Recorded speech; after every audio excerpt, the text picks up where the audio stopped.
for being here. Oh.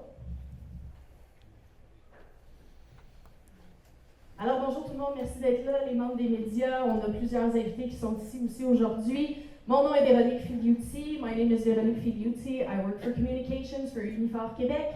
Je travaille aux communications pour Unifor Québec. Merci encore d'être ici aujourd'hui. Devant vous à la table, vous avez M. Stéphane Lefebvre, président de la section locale 233, Mr. Stéphane Lefebvre, President of Local 233, and we have our Quebec Director, notre directeur québécois d'Unifor, M. Daniel Cloutier. Puis avant de commencer, je vais juste passer la parole à Stéphane qui va reconnaître certaines personnes dans la salle. Merci. Bonjour tout le monde. Avant de commencer, j'aimerais prendre le temps de saluer la présence de le maire de Témiscamingue, M. Pierre Gingras, aussi M. Norman Young, le maire de la municipalité de Kipawa, la chef Lisa Robinson de Wolf Lake First Nations, excusez-moi, et puis M. Frank Dettori qui est ici aussi en support pour nous autres, un des fondateurs de Tembec. Maintenant, je passe la parole, on va commencer ça tout de suite à Daniel, le directeur du Québec. Bonjour tout le monde. Merci d'être venus ici en grand nombre. Merci aux journalistes de s'être déplacés et à ceux qui nous suivent aussi sur Internet. Merci, messieurs les maires, madame la chef, monsieur Dettori, de votre présence aussi. C'est très significatif. Quand RIAM a acquis le complexe de Témiscamingue en 2017, l'usine venait tout juste de recevoir un investissement de 300 millions visant le remplacement des chaudières désuètes et l'installation d'une nouvelle turbine de production d'électricité afin d'assurer la pérennité du site industriel. Donc, l'objectif, c'était de s'assurer que ça demeure. Le projet, on se le rappelle, a démarré en 2011-2012 et a bénéficié de fonds publics substantiels par l'entremise notamment d'Hydro-Québec et surtout d'un généreux contrat d'approvisionnement avec Hydro-Québec en lien avec les 50 MW de capacité de production d'énergie. Ce contrat prévoyait la vente et le rachat d'énergie en fonction de termes très avantageux pour l'entreprise depuis son arrivée. RIAM a également profité au moment de l'achat et durant les années qui ont suivi du programme d'aide financière à l'investissement du gouvernement du Québec, le PAFI. Ce qu'on se rend compte aujourd'hui, c'est que RIAM n'a jamais eu la vision de Tembec. La pérennité de l'engagement de cette entreprise envers le Québec a toujours fait l'objet de doutes. Au cours des dernières années, RIAM a transféré les technologies de haute qualité développées au Québec, notamment ici à l'usine, et les segments de production les plus rentables vers les États-Unis. Il est probable que le plan de marche de RIAM était déjà établi à l'acquisition en 2017, compte tenu de son accès à la fibre et à la main-d'œuvre à moindre coût que dans les États Right to Work au sud des États-Unis.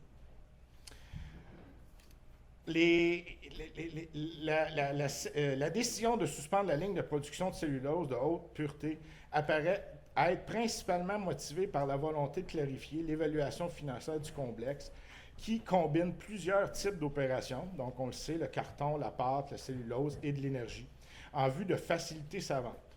Lors de l'appel de RIAM d'hier, en fait de jeudi dernier, sur ses résultats financiers du trimestre 1 de 2024, la direction a mentionné que l'obtention de chiffres nettoyés, c'est-à-dire sans l'unité de cellulose, pendant quelques trimestres, allait renforcer apparemment l'enthousiasme des repreneurs et possiblement attirer de nouveaux repreneurs.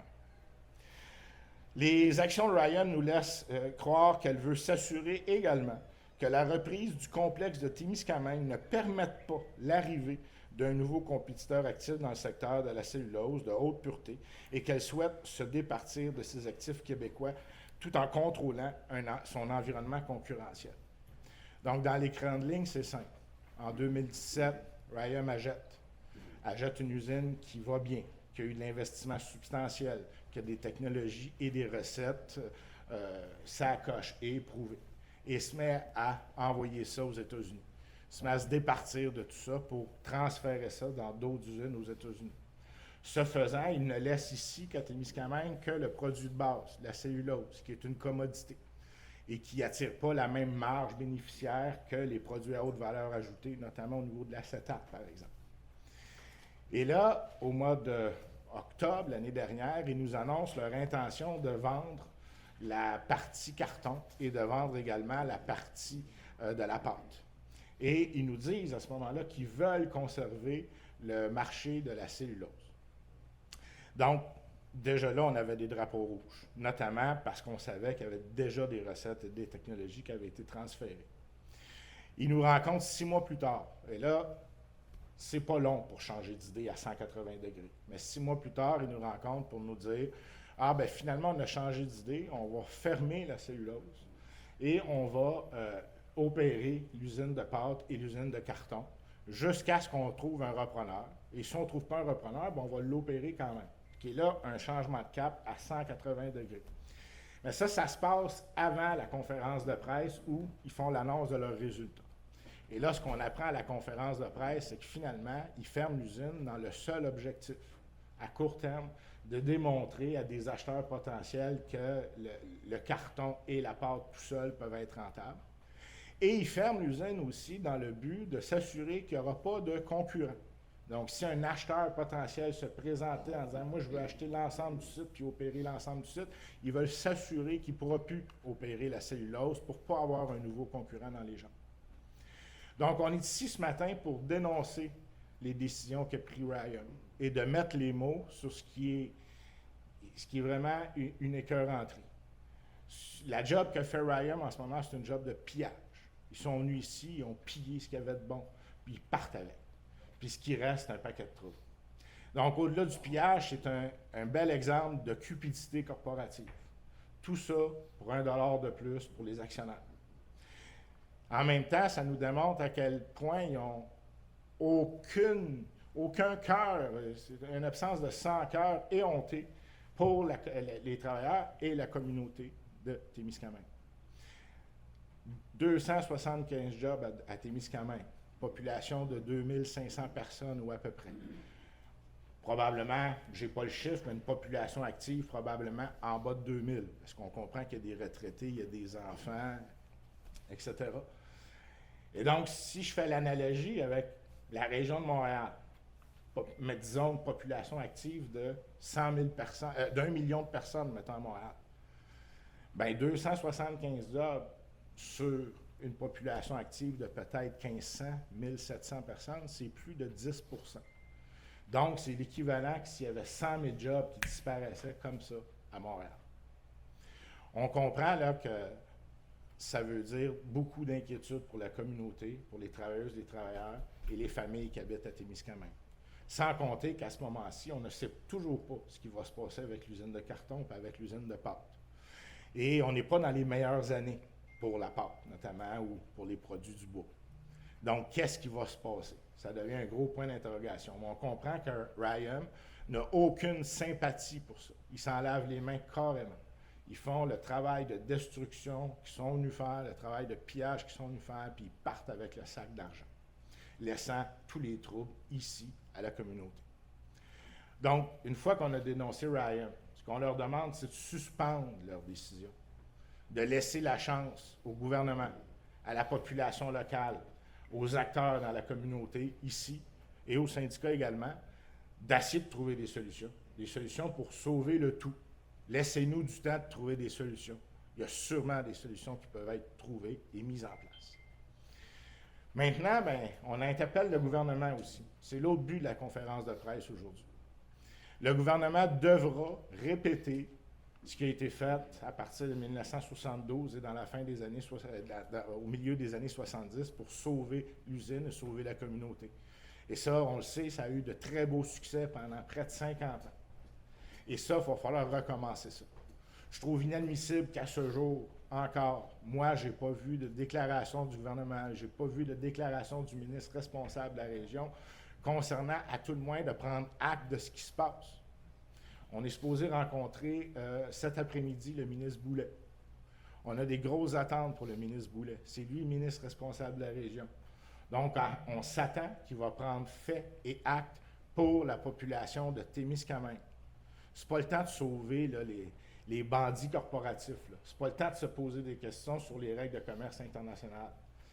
Quand les Romains viennent piller ta terre, c'est le temps de se défendre contre les Romains. Il n'y a pas d'autre solution possible.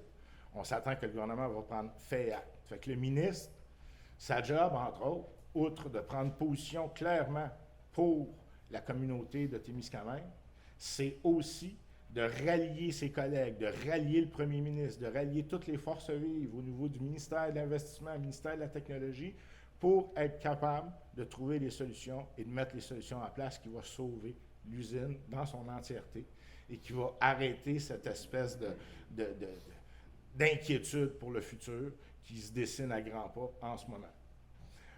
Moi, je viens d'une petite ville sur la Côte-Nord et j'ai vécu le massacre que Rayonier, la même compagnie, a fait en fermant l'usine à papier en 79-80. C'était pas le seul facteur, mais j'ai vu ma petite ville décliner, péricliter, passer de 14 000 personnes à 6 000 dans l'espace d'un an.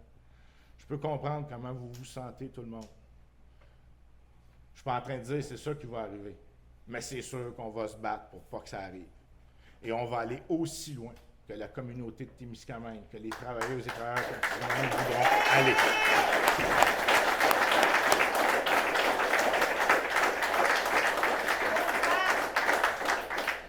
J'aurais aimé ça qu'au moins un des grands dirigeants de RYAM soit ici en ce moment. Évidemment, ils ne seront pas là, mais pour leur demander de vous regarder dans les yeux, puis de regarder le monde qui vont se faire sacrifier à l'autel de leur cupidité. Parce que c'est de vous autres dont on parle. Et c'est ça pour lequel on s'engage à se battre. On va faire entendre votre voix, puis on va la faire entendre pas seulement jusqu'à ce qu'elle soit entendue, mais jusqu'à ce qu'elle soit écoutée. Merci tout le monde. Bravo.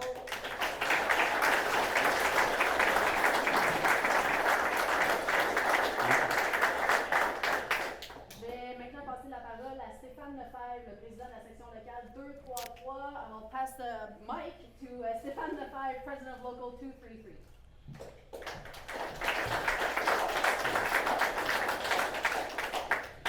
Ça va être difficile à suivre ce que Daniel vient de nous dire. C'est l'histoire au complet, mais comme président de la section locale 233 a tout le temps été considéré comme un partenaire avec la compagnie. Pas dans le rôle de décision, mais dans le rôle de solution. Puis RYAM, ils n'ont jamais voulu notre participation dans rien, absolument rien. Puis c'est pas à cause de nos efforts. La convention collective est écrite d'une façon où on a des comités paritaires pour être capable de trouver des solutions, mais c'était tout le temps unilatéral sur leur côté. C'est très, très difficile. Depuis 2017, ça a été difficile. Puis il y a eu un changement de Rainier Advanced Materials, le branding de RYAM. Il y a eu un changement cette journée-là. Il y a eu une direction différente qui a été prise. Puis on n'a jamais été capable de monter la montagne à partir de là. Je peux vous dire que quand ils m'ont dit de venir les voir dans l'après-midi du 29 avril pour nous annoncer qu'ils fermaient la spécialité cellulose, il n'y avait aucune réponse pour nous autres. Ce n'est pas la direction locale qui a pris ces décisions-là. Ça vient de Jacksonville, ça vient de la maison-mère. Il n'y avait rien pour nous autres. Ils nous ont dit ça, on va avoir une autre rencontre demain. On les rencontre le lendemain avec l'exécutif du syndicat. Encore une fois, aucune réponse. Je ne comprends pas pourquoi que si c'était ça leur direction qu'ils voulaient prendre, on peut parler de package, on peut parler du reclassement, on peut parler de choses. Zéro, rien. Puis le plus vite qu'ils peuvent nous rencontrer, c'est le 21 du mois. Puis je peux me surprendre s'ils ont des réponses à nos questions. À partir de là, ils ont commencé à donner les lettres de mise à pied. C'est inhumain de faire ça, puis donner ça au monde. On ne comprend pas, ils ne comprennent pas ce qu'ils sont en train de faire à moi, ma communauté, mes membres, ma famille. C'est très, très difficile en ce moment de gérer la situation. Puis tous les business. Puis tous les business, ça fait partie de notre communauté, c'est certain. On est à l'affût, on est à l'écoute de toutes les choses qui se passent dans la communauté. Je suis natif de Témiscamingue. Ma famille, elle vient d'ici. Je le sais c'est quoi, je le comprends. Le support que je vois dehors aujourd'hui, c'est incroyable pour moi. Puis c'est juste le début. Merci.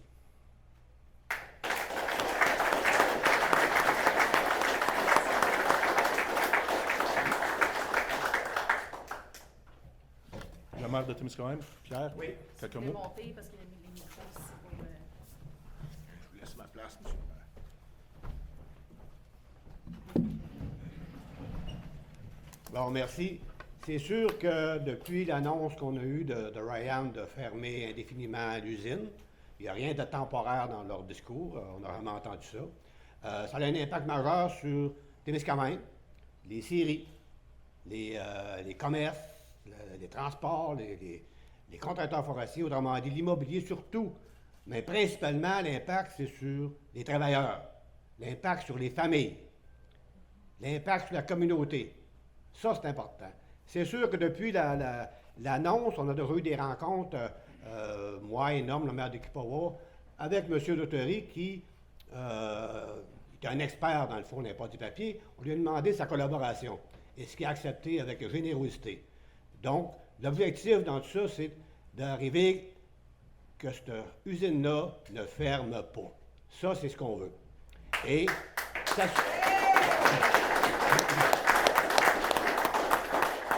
et on veut s'assurer d'avoir des rencontres assez rapidement avec le gouvernement.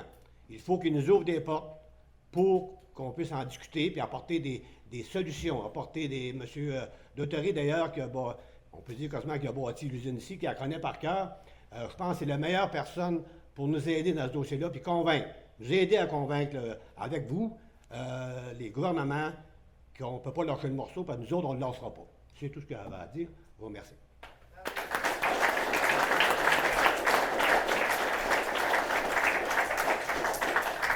Merci. Je demandais à Mme Lisa Robinson de revenir. Lisa Robinson, Chief of Wolf Lake First Nation.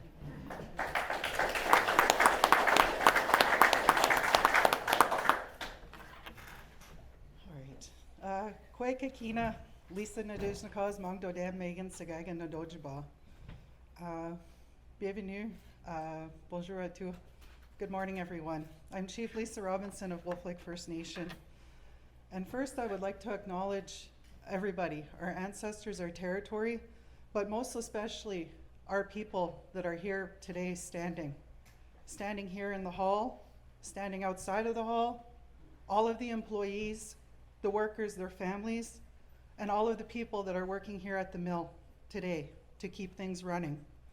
Here at Wolf Lake, we stand with our members, our families, and our members deserve jobs, and they deserve to be treated fairly. So we stand with our people and all people, and we demand that RYAM treat our people fairly. You see, Wolf Lake is a nation of our people, and we call on the provincial government of Quebec to stand with us to protect people. The people of Wolf Lake have been here and will continue to be here, and we are happy to work with our members and our neighbors as well, our partners, to find a solution for all. Miigwech.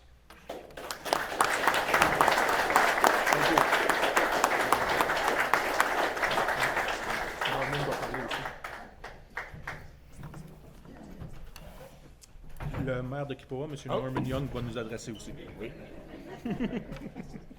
Bonjour, chef musical. Thank you very much for the invite. It's a pleasure to be here with you. Merci beaucoup pour l'invitation de participer avec vous autres aujourd'hui. Quand j'ai descendu la rue, j'ai vu toutes les personnes dehors. Ça me touche. Ça me touche, ça. When I walked down the street and I seen the support we have up there, that really, really touched me. And I think we're off to a good start. We're working together.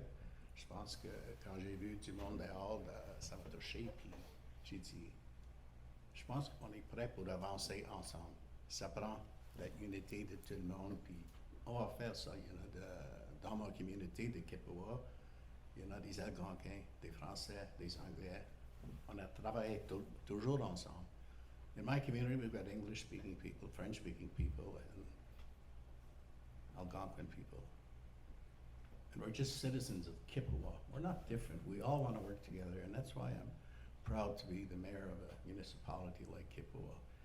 And as Mayor Gingras said, I heard a few rumors I see on Facebook.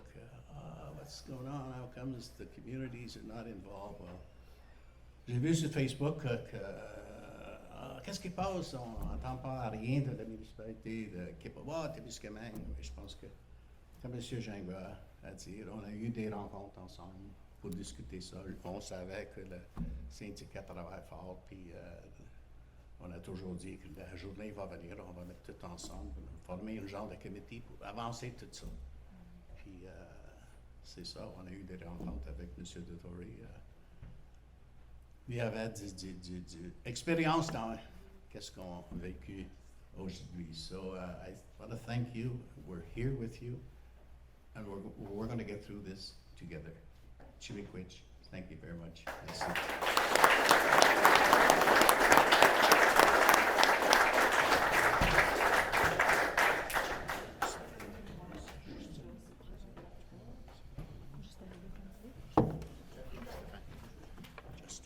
Represent the chief.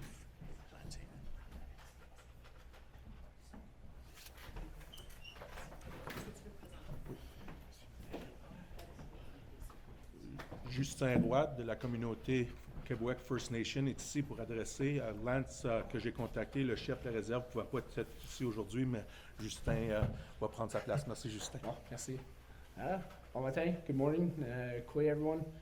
Again,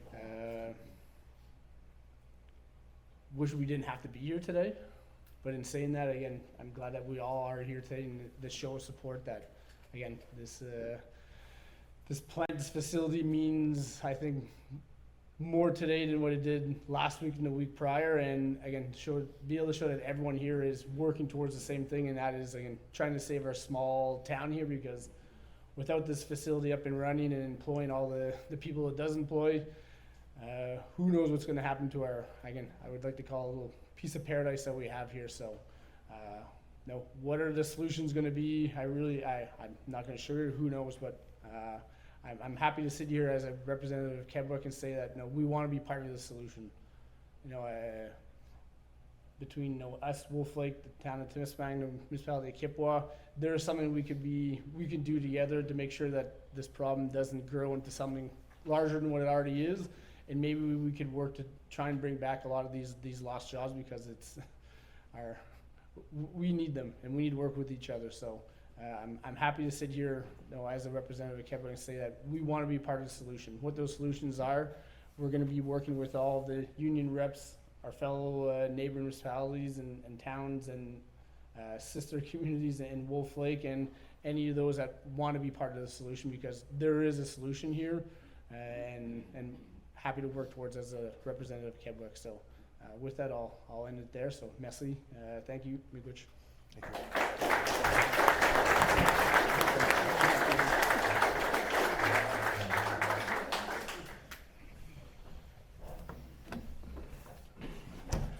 Donc, on résume. Ce qu'on demande à Ryan, de repousser leur décision. Il n'y a rien qui urge. Repoussez votre décision. Laissez le temps aux gens, à la communauté locale, au gouvernement, aux acteurs ici, de trouver les solutions qui s'imposeront pour sauver l'ensemble de l'usine. Et on demande également au gouvernement de prendre fait et acte pour la population de Témiscamingue, pour la population affectée par ça, et de dégager toutes les ressources et tous les moyens nécessaires pour trouver le plan qui va permettre à la communauté, à l'usine, de vivre et de prospérer pendant encore de nombreuses années. Merci tout le monde, merci d'être venu, et s'il y a des questions, ça va me faire plaisir d'en prendre. Des questions, questions? Oh, you guys were really clear. Thank you. Merci. Encore une fois, merci beaucoup tout le monde.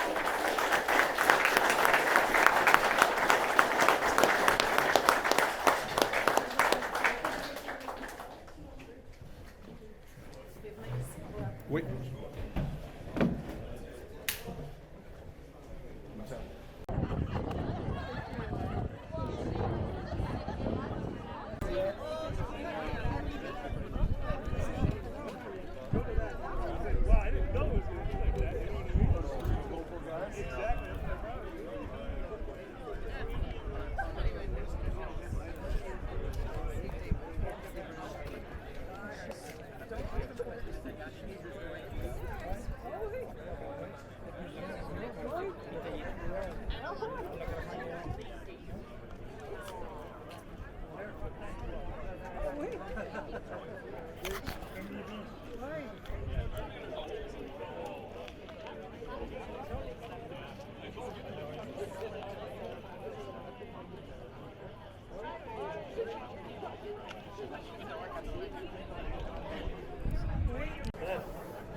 Non.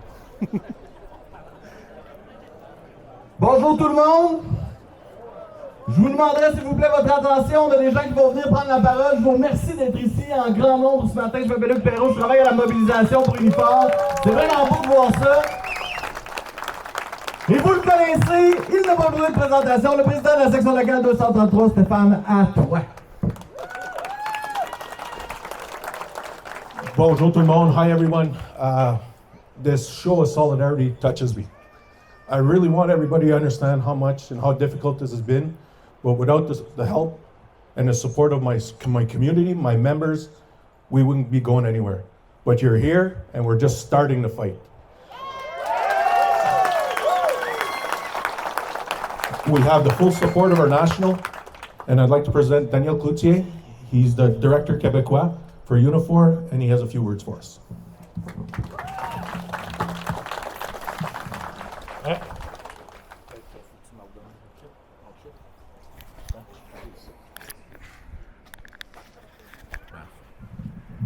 Bonjour tout le monde. Merci d'être venu ici en grand nombre. Hello everybody. Thanks to be here in huge number. It shows us all the importance you have for the fight that's upcoming in front of us. Ça démontre toute l'importance que vous mettez à la bataille qui s'annonce devant nous. We are here today and we have done this press conference to talk about RYAM a bit. On est venu ici aujourd'hui pour faire une conférence de presse question de dénoncer l'empereur RYAM.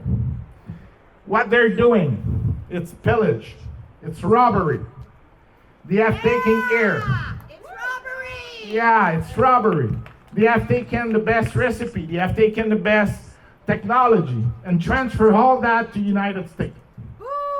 Ce qu'ils sont en train de faire ici, c'est du pillage, du vol, pas de cagoule. Ils sont venus, ils ont pris le meilleur de la technologie, le meilleur des recettes, ils ont tout transféré ça aux États-Unis. After they have transferred everything back to the U.S., they claim that, oh, what we're doing here, we cannot make money enough, which is bullshit. That plan was making money. Ils sont venus ici, puis après qu'ils aient tout vendu, là, ils disent, ah, pas d'argent à faire avec ça, le marché est trop incertain. C'est de la bullshit. Vous aurez tout compris. C'est pas vrai, ce plan-là faisait de l'argent. So now, what are we going to do? Because that's the other purpose of our press conference. We're going to make sure that the government will listen and bring back the kind of a team that was in existing in 1972 when we had to say that plan again.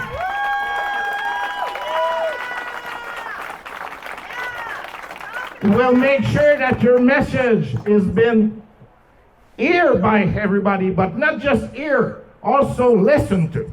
Yes! And we'll go as far as you, the people of the community, will want to go. If we need to block road, if we need to block bridge, whatever we need to do, we'll do it.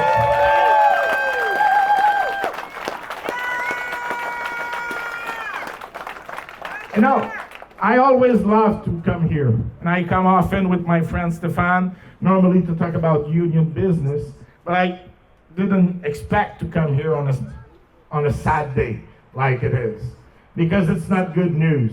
But it's not because it's not good news that you can do nothing with it. Yeah. When people get together, when people fight together, we win. Yeah. That's what we're gonna do.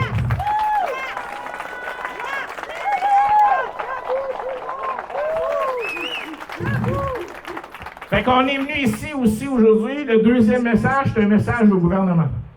On demande au gouvernement de s'impliquer.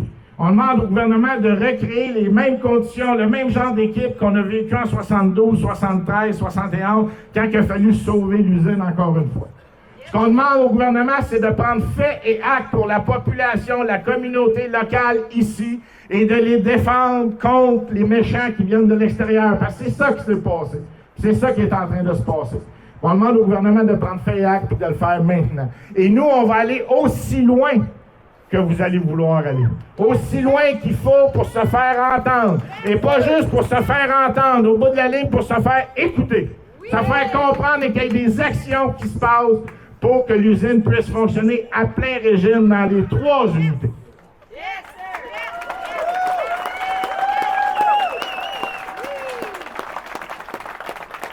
So today is not the end of anything. It's the beginning of something. We don't know yet what it's going to look like. We don't know yet how hard we're going to have to fight. But be sure of something. Unifor will be there to support the community, to support the worker, and to make sure that everything to be done will be done.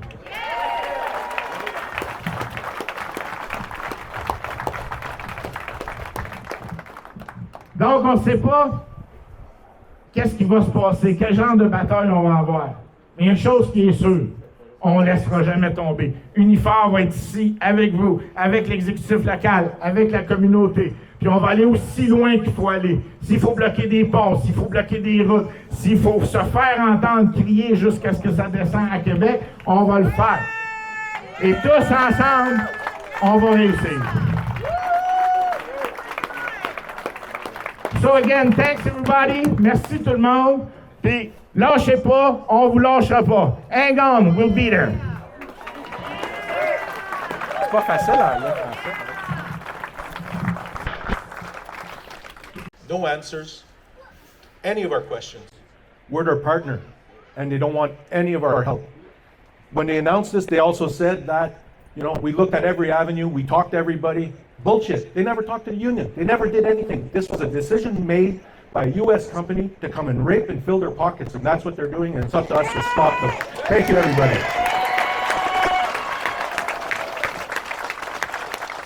C'est tout?